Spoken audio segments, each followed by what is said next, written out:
Shalom ibu-ibu dan kaum perempuan yang dikasihi oleh Tuhan. Apa kabar? Nah, izinkan saya melepas masker saya karena saya di sini cuma sendirian.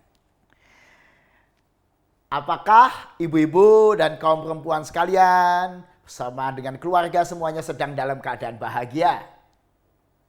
Saudara, bahagia bukan cuma soal tubuh kita sehat, bukan cuma kita punya relasi yang baik dengan orang lain, Pak, keluarga kami baik-baik saja.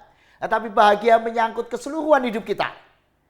Pikiran kita, hati kita, apakah kita merasakan ketenangan, kedamaian, rileks, bisa produktif, dan punya hati yang tenang dan damai. Nah, apakah Bapak, Ibu, saudara sekalian semuanya merasakan kebahagiaan?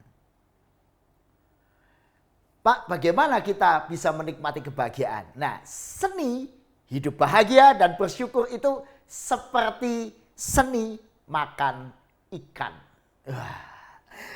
Di depan saya ada ikan. Waduh, saudara, kalau ikan itu memang luar biasa ya. Kalau kita makan ikan kita harus hati-hati.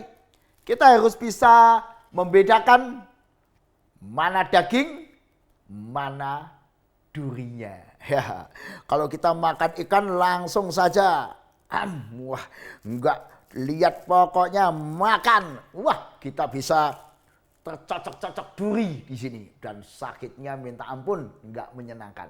Nah, supaya kita bisa makan ikan dengan nyaman, yang pertama sudah dikasih Tuhan, kita harus bisa membedakan dan memisahkan daging dan duri. Aduh, saya harus pisahkan daging dan duri. Ini dagingnya. Wah, kalau dagingnya itu enak, ya. Sedap, enak, sehat. Tapi juga ada banyak durinya ini. Duri ini. Duri, bahaya sekali durinya. Kalau kita makan durinya, wah, nggak enak di leher. Wah, gak enak semua lah pokoknya makan duri. Nah, saya dikasih Tuhan, dalam hidup bersyukur kalau kita bisa makan dagingnya, buang durinya. Daging dalam kehidupan kita adalah hal-hal yang baik, yang menyenangkan, hal-hal yang membangun, yang positif, perilaku orang lain yang menyenangkan, yang membuat kita gembira.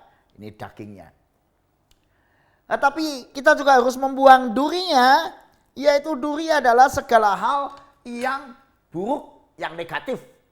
Sikap, kata, perbuatan orang lain yang menyakiti atau melukai kita. Nah, ini duri. Pertanyaannya, bagaimana hari ini? Apakah kita sedang tercocok duri dari sikap orang lain atau dari situasi kehidupan kita sehingga kita merasa, Pak, hidup saya sedang tidak nyaman, gak enak, seperti tercocok duri. Saya dikasih Tuhan untuk belajar semacam ini. Mari kita belajar dari Yusuf.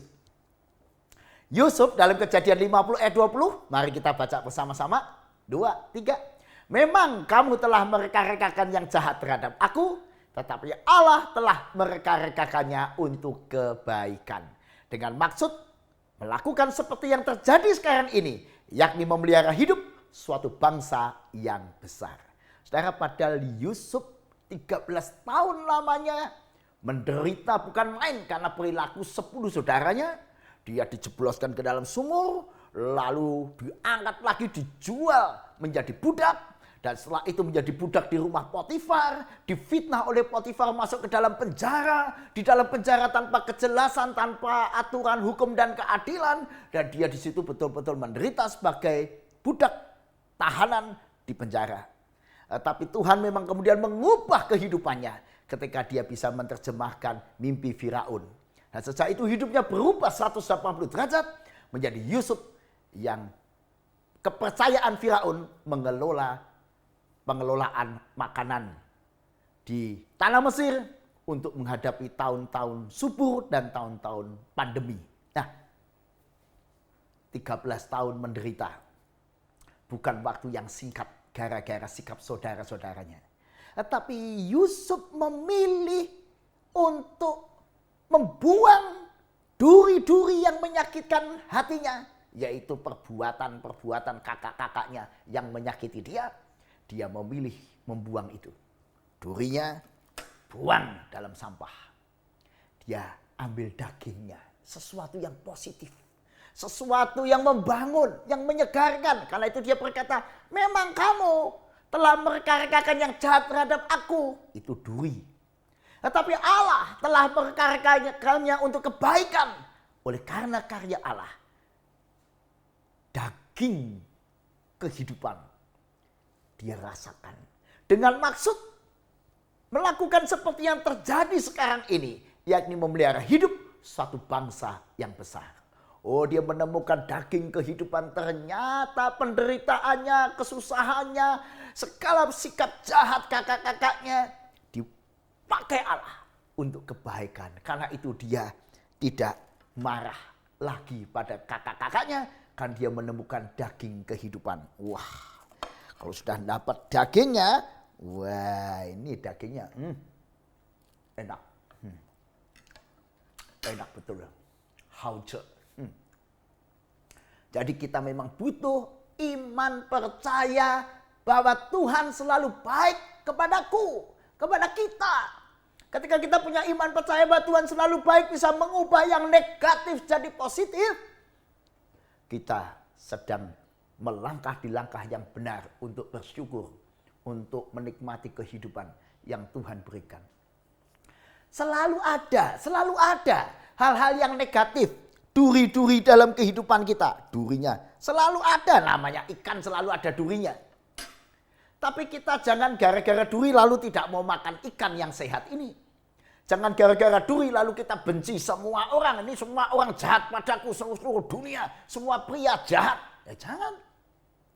Mari kita selalu membuang durinya, dibuang. Tapi dagingnya kita ambil.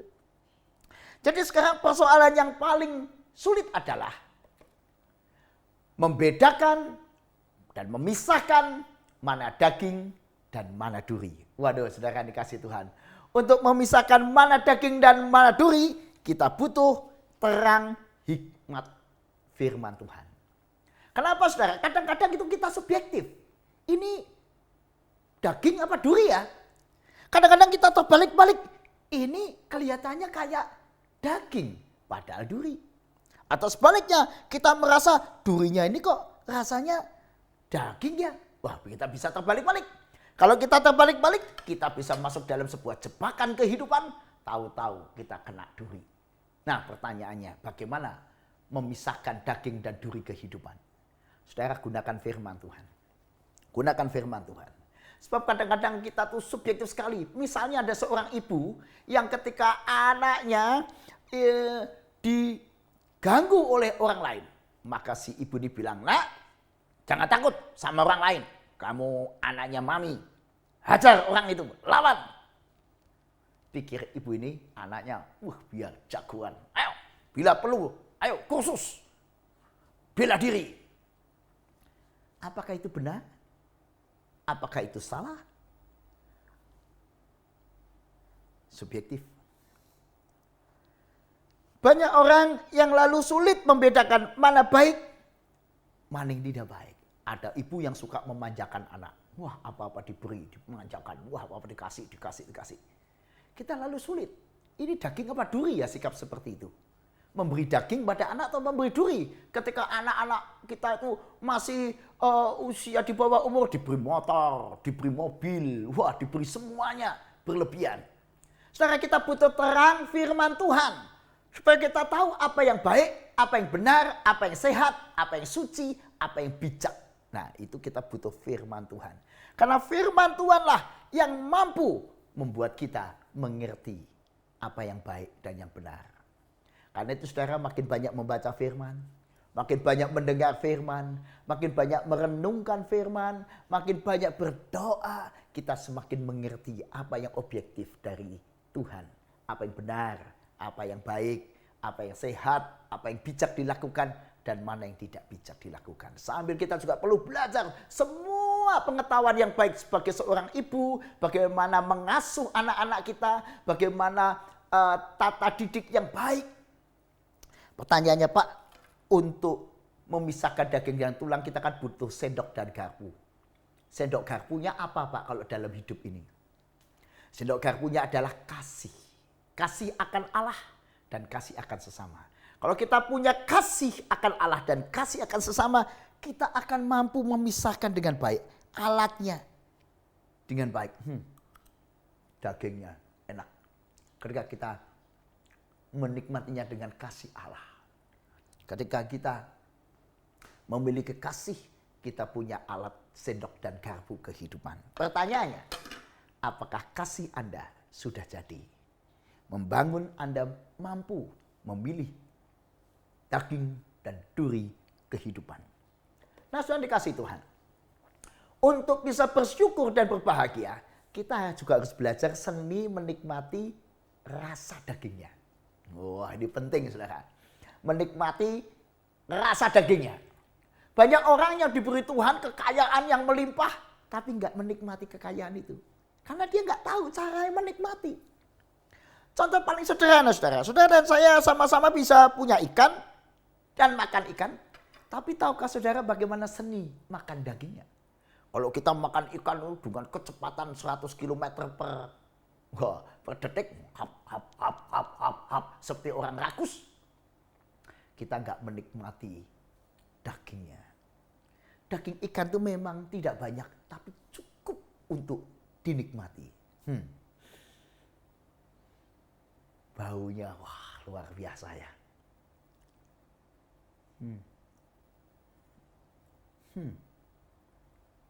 Gurih. Ada pedes-pedesnya dikit. Empuk. Teksturnya lembut. Wah luar biasa. Ini daging ikan luar biasa. Padahal ini ikan yang tergolong yang murah ya, atau yang murahan lah. Tetapi dagingnya hauze. Lembut. Enak. Sehat. Seni menikmati daging harus kita pelajari. Saya melihat sendiri bagaimana ada satu keluarga jalan-jalan ke sebuah tempat rekreasi, sekeluarga. Mestinya di tempat rekreasi itu kan berkat menikmati. Tapi yang terlihat sang suami dan istri bertengkar. Orang tua dan anak ribut, ngomongnya saling ketus. Bagaimana nikmat taman rekreasi kalau cara kita bersikap pada orang di keluarga kita itu seperti itu. Karena dia tidak tahu menikmati daging kehidupan. Saudara diberkati Tuhan dengan kesehatan hari ini, kekayaan, materi yang cukup. Apakah Anda sudah tahu seni menikmati semuanya itu? Maka kita tidak heran melihat banyak orang yang sukses, kaya, memiliki segala sesuatu, tidak bahagia, jarang tersenyum. Hatinya tidak tenang. Dia tidak bisa menikmati kehidupan. Kenapa? Tidak tahu seni menikmati. Nah, pertanyaannya adalah, beranikah dan maukah saudara belajar seni menikmati kehidupan? Apa yang harus kita lakukan? Mari kita syukuri semua yang baik. Misalnya yang Tuhan berikan pada diri kita. Kita masih sehat dan segala sesuatu kita syukuri. Wah, Tuhan memberi saya tangan, tubuh. Memang tidak seperti bintang film. Memang tidak sempurna. Tetapi ini tubuh karunia Tuhan. Terima kasih Tuhan untuk semuanya ini. Wah, tanganku bisa dipakai untuk menulis, untuk makan, untuk bekerja. Mata, hidung, mulut, telinga, tubuh. Sekalipun tidak seperti atlet, tidak seperti artis, tidak sempurna seperti binaragawan. Tapi ini tubuh yang kusyukuri. Terima kasih Tuhan. Apakah Anda mensyukuri tiap waktu yang Tuhan berikan? Tiap kesempatan yang Tuhan berikan? Hari ini, saat ini yang Tuhan berikan. Suami, anak-anak, keluarga. Apa yang baik dari pasangan kita, suami kita, anak kita, orang lain. Sikap, kata, perbuatan yang baik dari orang lain pada kita. Mestinya kita rayakan. Saya bersyukur sekali saudara mendengar resep dari seorang ibu yang berkata, apa yang membuat dia mencintai suaminya luar biasa. Padahal maaf ini, Bagi orang lain suaminya itu ya biasa-biasa saja. Tapi kan sang ibu ini selalu melihat positif suaminya dengan baik. Sang suaminya suka mengantarkan si ibu ini untuk belanja ke gereja, diantar oleh sang suami. Walaupun ibu ini sebenarnya bisa naik motor sendiri atau naik mobil, diantar sang suami dan sang suami menungguin. Dan itu saja, sikap mau mengantar itu membuat sang ibu selalu cerita, suamiku tuh baik padaku. Lihat nih, aku kesini diantar suami, dia menunggu. Dan lalu diantar pulang lagi, dia menyediakan waktunya, dia memperhatian melalui mengantar, menjemput aku. Aku bahagia sekali punya suami seperti itu. Saudara lihat, ibu ini membesar-besarkan apa yang baik yang suaminya lakukan. Padahal yang dilakukan suaminya mungkin biasa saja. Bandingkan dengan ibu yang lain.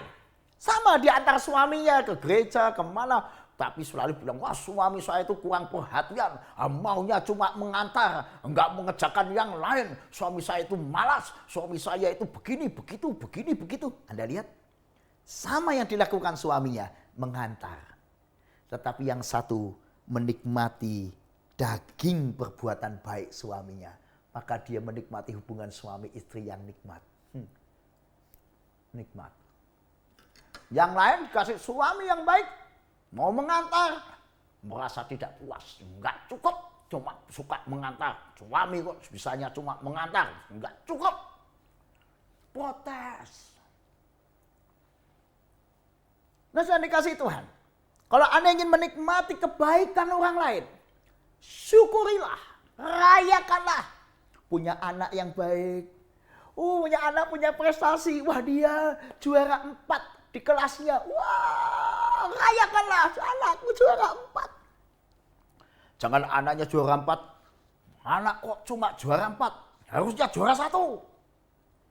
Nanti kalau juara 1, kenapa nggak juara umum? Kalau sudah juara umum, kenapa nggak juara nasional? Ya nggak pernah bahagia.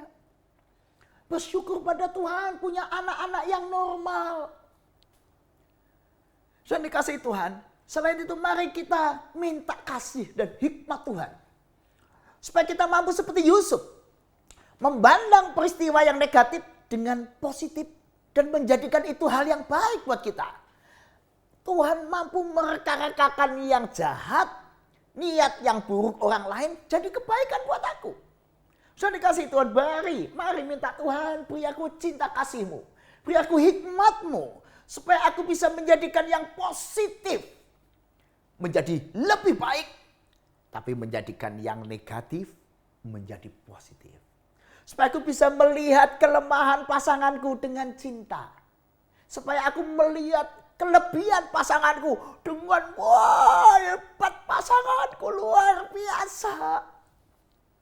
Supaya ketika kita melihat apa yang baik yang Tuhan berikan itu dengan penuh rasa syukur. Tetapi melihat apa yang tidak baik yang Tuhan izinkan terjadi lalu kita berkata, Tuhan pasti punya rencana yang baik di balik peristiwa yang kurang baik ini.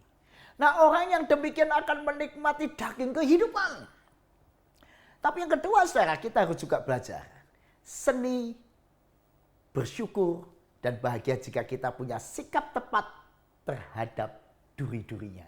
Wah, sikap tepat pada duri-duri. Sebab duri-duri ini harus dikelola, saudara. Kalau dibiarin di atas piring, waduh, tahu-tahu kita salah ambil lagi. Kalau kita mau, paling praktis duri-durinya buang ke dalam sampah. Udah buang sampah. Jangan diingat-ingat. Jangan disimpan. Singkirkan durinya, buang ke sampah. Jangan diingat. Apalagi setelah di sampah diambil lagi. Wah, masih kan nggak cuma kotor, bau, ya, menyakitkan kita. Bukankah kita suka mengambil duri-duri yang sudah harusnya dibuang sampah? Sifat orang lain, kata-kata pasangan kita yang menyakitkan di masa lalu, sikap, kata perbuatan yang melukai kita di masa lalu harusnya dibuang sampah. Tapi kita simpan di piring kehidupan kita, kita pertahankan. Hanya biar untuk pengingat, ini ada duri. Tidak akan kubuang, akan kusimpan selama-lamanya. Nah, ini namanya orang yang tidak bijaksana. Menyimpan kotoran, menyimpan bencana. Harusnya, apa ini? duri, buang sampah. Udah, nggak usah diingat-ingat. Ngapain ingat-ingat duri di atas piring? Nah saudara, bagaimana kita bisa melakukan, menyingkirkan durinya? Dengan mengampuni. Dengan melihat bahwa duri yang dibuang sampah ini menjadi pengingat kita. Buang sampah. Nah kita ingat. Duri itu pernah melukai aku. Aku tidak mau seperti itu pada orang lain. Kalau aku dilukai karena kata-kata yang kejam dan kasar, hinaan, aku tidak mau menghina orang lain. Karena aku pun membuang itu ke sampah. Apa ya perbuatan buruk yang dia pernah lakukan? Ya tidak kuingat lagi. Kenapa? Dosaku pun diampuni oleh Tuhan. Nah saudara, kalau kita melihat dengan sisi yang positif seperti itu, maka kita akan penuh dengan rasa syukur dan rasa cinta. Berikutnya, justru kita harus bertanya, kalau ada sesuatu yang negatif yang terjadi, apa dampak positifnya? Seperti Yusuf mencari. Akhirnya aku tahu apa arti semua ini. Kenapa Tuhan izinkan aku mengalami penderitaan bertahun-tahun, 13 tahun. Ternyata ada juga sesuatu yang dahsyat, bahkan boleh dikatakan keajaiban, bahkan boleh disebut anugerah Tuhan yang dahsyat di balik semua yang negatif, yang bencana, yang dirancang negatif oleh orang lain. Oh bayangin saudara. Kalau kita punya keyakinan dan iman seperti Yusuf, Tuhan bisa mengubah reka-reka, rencana, rekayasa, sifat apa yang jahat dari orang lain. Atau sesuatu yang buruk yang terjadi karena bencana alam, bencana termasuk pandemi ini. Kalau Tuhan bisa membuat semuanya jadi kebaikan, mengapa hari ini kita masih mengingat duri-duri? Mari kita lihat dampak positifnya. Ketika kita kena duri, aku terluka, kata-kata yang tajam orang itu. Mungkin aku dulu pernah melukai dia sehingga dia membalas. Aku tidak akan berbuat itu lagi. Atau kenapa dia bersikap seperti itu? Mungkin itu sifatnya, sudah bawaannya. Kalau ngomong ceplas-ceplos, suka menyakiti hati, nggak peduli perasaan orang lain. Kalau gitu aku akan belajar perhatian pada perasaan orang lain. Karena aku tidak mau dibegitukan. Apa yang kupelajari dari peristiwa atau bencana buruk tersebut? Saudara, saya betul-betul bersyukur pada Tuhan ada seorang ibu yang di masa pandemi ini dia mengalami penderitaan yang luar biasa. Karena suaminya di PHK. Dan suaminya bukan hanya di PHK, mereka tidak tahu mau apa. Karena ibu ini memang ibu rumah tangga. Tapi di tengah bencana karena dampak pandemi ini, ibu ini mulai membuat masakan, dijual. Membuat roti, dijual. Tentu saja saudara, tidak bisa selaku yang lain-lain karena dia memang tidak ahli. Tapi dia belajar sesuatu. Menjual masakan, makanan. Lama-lama dia berpikir, iya ya kenapa aku menjual makananku sendiri yang ya rasanya terbatas. Dia mulai pikir, teman kamu kan bisa masak, aku jualin ya. Nah sekarang dia mulai jadi penjual produk orang lain yang berkualitas. Teman kamu bisa buat roti ya, kamu buat, aku yang jualin. Dia jadi marketer sekarang, menjadi marketer, dia jadi sales. Dia mulai membuat Instagram, Facebook, dia membuat media sosial jadi alat marketing. Mulai ingat temennya di luar kota. Kamu di luar kota, situ ada makanan apa? Ya kita join ya. Kalau ada makanan ini kamu kirim tempatku ya. Ayo kita join luar kota. Jadi dia sekarang mulai. Bisnis luar biasa. Temannya di kota-kota lain. Punya produk makanan-makanan khas. Dan dia memasarkannya. Dan saudara dia tinggal di kota kecil kayak Yogyakarta. Tetapi hebat dia. Karena dia mulai marketing semua barang. Dari kota-kota lain. Makanan kota-kota lain. Produk kota-kota lain. Dia menjadi seperti market yang hebat. Akhirnya. Berapa waktu yang lalu dia bertemu dengan saya. Dia bilang. Pak ini keajaiban. Sekarang saya menemukan. Bakat yang selama ini saya pendam. Sesuatu yang selama ini tidak ada. Saya anggap saya tidak bisa. Sekarang karena pandemi ini. Saya bisa. Bukan cuma bisa menolong suami yang sedang kekurangan karena masalah PHK. tapi juga menemukan ekonomi rumah tangga, dan setelah semua perjuangan penderitaan 10-11 bulan ini, ekonomi rumah tangganya bangkit lebih dari dulu sebelum suaminya di PHK. Dan karena tahu itu suaminya sudah bilang, nah saya tidak mikir pekerjaan lain. Suaminya membantu sang istri karena jalan kehidupan mulai nyata. Suami istri menjadi kompak kemana-mana berdua. Wah, luar biasa berjuang dari rumah. Dia menjadi marketing. Wah, yang mau saya katakan lalu dia berkata begini. Saya belajar satu dari peristiwa pandemi yang buruk ini. Dari PHK yang menyedihkan ini. Yaitu untuk mengandalkan Tuhan. Tuhan tahu bahwa kalau saya menerima peristiwa ini dan saya mengandalkan Tuhan, Tuhan bisa mengubah semuanya menjadi baik. Akhirnya saudara, suami istri itu makin dekat satu sama lain. Sebagai suami istri makin mesra. Dengan anak-anak makin dekat, tapi terutama mereka makin mengandalkan Tuhan. Apakah saudara dan saya hari ini juga, apakah pandemi ini membuat kita tuh makin sadar betapa rapuhnya kita, sehingga kita mengajak pasangan kita, anak-anak kita makin mengasihi dan mengandalkan Tuhan? Apakah pandemi ini membuat kita semakin bergairah bekerja dari rumah, mengerjakan sesuatu? Makin rajin membuat kebun halaman rumah kita. Wah, saya lihat sendiri seorang ibu, kebunnya cuma kecil. Hanya mungkin kalau diukur cuma mungkin 1,5 meter kali 5 meter di depan rumahnya. Tapi hari ini kebun itu menghasilkan uang. Dia menanam tanaman-tanaman yang mulai sekarang berharga. Dengan iseng dia foto, dia jual. Satu tanaman laku 25.000, 20.000, 25.000. Bagi keluarga kecil itu sungguh keajaiban. Pertanyaan saya, hari ini ada peristiwa buruk apa yang Anda alami? Menantu yang tidak cocok dengan Anda? Teman yang menyakiti hatimu? Hari ini peristiwa buruk apa yang sedang Anda rasakan? Anda anggap seperti duri dalam dirimu. Saudara, bersikaplah beriman. Nah, karena itu mari kita lihat. Bahkan duri itu bisa menjadi duri lunak. Wah, ibu-ibu pinter ya. Kalau suruh masak ikan duri lunak. Wah, atau ayam duri lunak. Tulang lunak ya kalau ayam ya kan. Caranya bagaimana? Membuat duri-duri ini yang harusnya masuk ke dalam sampah. Karena durinya ini tajamnya ngeri sekali, panjang, tajam, harusnya buang sampah, menjadi tetap berguna. Caranya dijadikan duri lunak dan duri enak. Caranya saudara, menggunakan iman, pengharapan, dan kasih yang Tuhan berikan. Pakai iman bahwa yang negatif bisa dirubah. Pengharapan bahwa ada waktunya perubahan itu akan berhasil. Tentu perlu waktu perjuangan, tapi pengharapan harus ada. Punya anak yang menyakiti hati kita, punya menantu yang gak mengerti kita, kuat pengharapan. Dia akan berubah. Menantu saya akan jadi baik. Dan terakhir, kasih.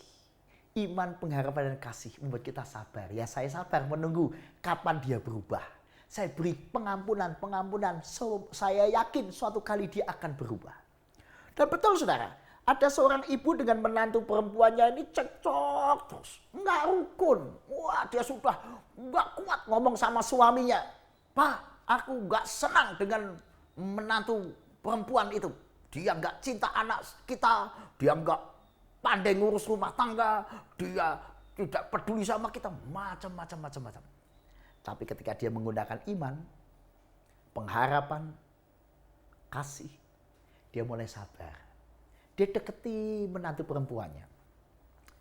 Dia selalu mengajak menantu itu, "Nak, kamu tahu nggak anakku suka makan soto? Ayo mami ajarin buat soto." "Ma, aku nggak suka masak." "Ayo mama ajarin yuk." Dengan sabar dia ajarin menantu yang tidak suka masak itu masak soto. Wah, akhirnya menantu itu, "Wah, ternyata aku bisa ya, Ma." Besok diajarin, "Ayo kamu tak ajarin masak ini, masak itu yang anakku suka." Lama-lama menantu dan mertua ini rukun. Wah, di dapur, belanja, jalan ke gereja, ibadah. Lama-lama menjadi sahabat. Sehingga suatu kali dia bersaksi, sungguh ketika aku punya iman, pengharapan, percaya bahwa Tuhan bisa mengubah sesuatu menjadi kebaikan, dan ketika aku punya kasih dan kesabaran, hanya soal waktu terjadi sesuatu yang baik.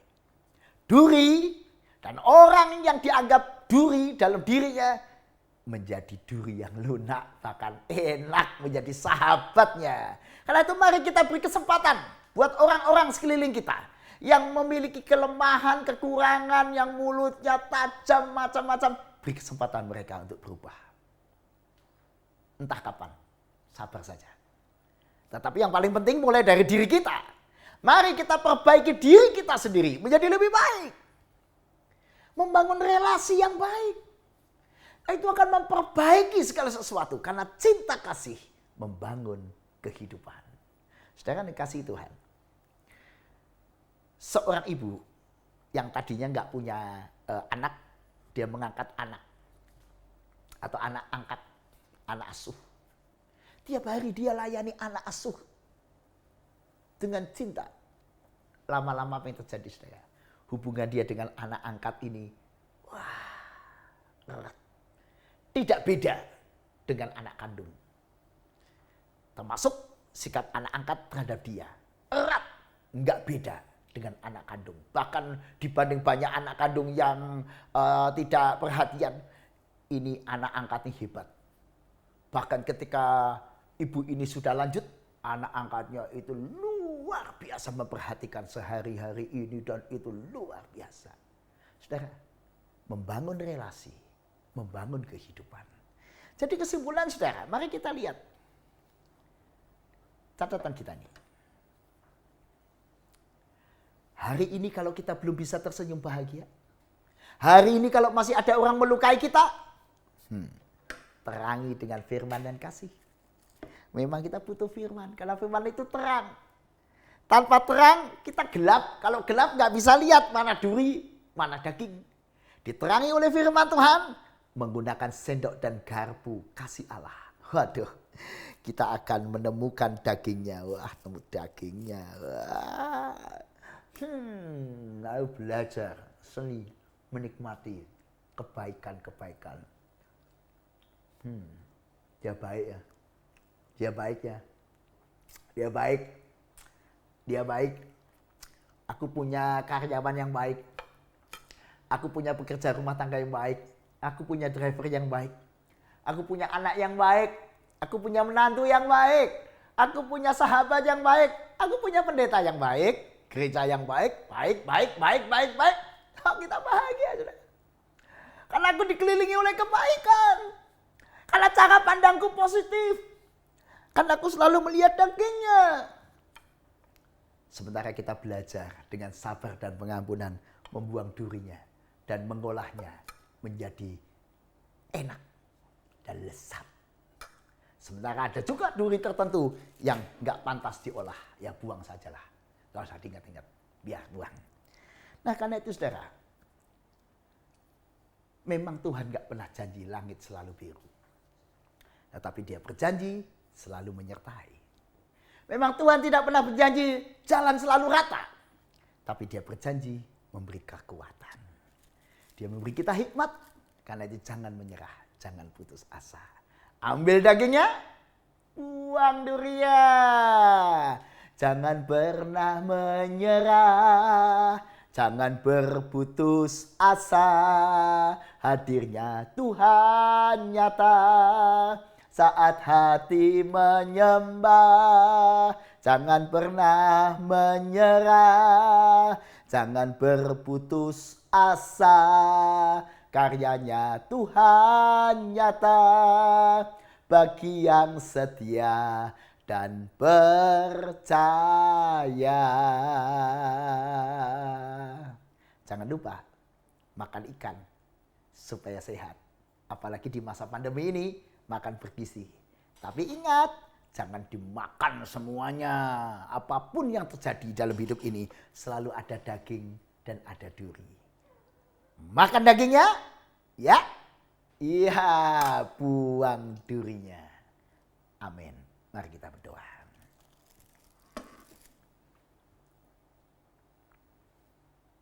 Ya Tuhan, ajar kami untuk tidak menyerah terhadap kelemahan-kelemahan orang lain.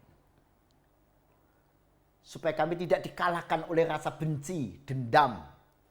Supaya kami tidak ditundukkan oleh keinginan untuk membalas atau untuk bersikap yang buruk pada orang lain. Ajar kami tidak kehilangan iman, pengharapan, dan kasih. Supaya akhirnya kami bisa seperti Yusuf. Bukan hanya mengampuni orang yang bersalah pada kami, tapi bahkan lebih lagi melihat karya kasih Tuhan melalui semua hal yang negatif yang diperbuat orang lain pada kami.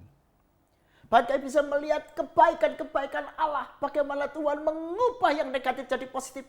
Bahkan bencana, peristiwa buruk, pengalaman yang tidak baik, hal-hal yang menyakitkan lainnya bisa dipakai Tuhan menjadi kebaikan buat kami. Karena itu Tuhan tolonglah kami supaya kami tidak menyerah. Bahkan sebaliknya kami bisa bersyukur dan bahagia melihat kelemahan pasangan kami, melihat kekurangan anak-anak kami, melihat perilaku menantu kami, orang tua kami, teman-teman kami yang mungkin belum seperti yang kami inginkan. Karena kami tahu oleh pertolongan Tuhan, Tuhan bisa mengubah hati orang, pikiran orang, watak orang, sifat orang. Tidak ada yang mustahil di tangan Tuhan. Karena itu kami tidak mau kehilangan pengharapan. Tetapi kami ingin menggunakan kasih yang Tuhan sudah berikan. Dan biarlah kasih-Mu memenuhi pikiran dan hati kami. Supaya kami terus belajar mencintai dengan bijaksana. Ajar kami tetap bahagia ya Tuhan. Di tengah dunia yang penuh kelemahan ini. Terima kasih. Amin.